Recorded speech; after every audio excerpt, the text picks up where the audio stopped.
Uploading files into Moodle. There are two ways of adding documents such as presentations or word-processed files to your course. One way is dragging and dropping, as we've seen in an earlier video. If you can't use drag and drop, this next method uses Moodle's Activity Chooser and File Picker. To upload files this way, we need to turn on the editing. Then, in the section where we'd like to upload the document, we click the link Add an activity or resource. This brings us to the Activity Chooser, and we scroll down to Resources. A document is a resource, and we're going to add a file. So we click File twice to go straight to the setup screen.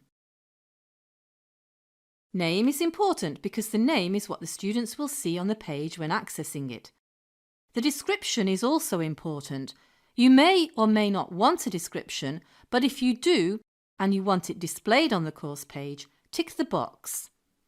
Then we arrive at the File Manager, and again, if your browser allows, it's possible just to drag the file straight into here. But we are going to click Add, and this takes us to Moodle's File Picker, which we will explore in another video. We just want to upload a document, so let's ignore for now the other options. We can choose or browse for a file and then click to find the file we want. We can change its name if we want to, we don't have to. We can change the author name, change the license if we're not happy with the default license, and then click to upload the file. It's worth exploring some of the other settings, such as in Appearance, we can display the size of a document, useful if your students have poor internet connections.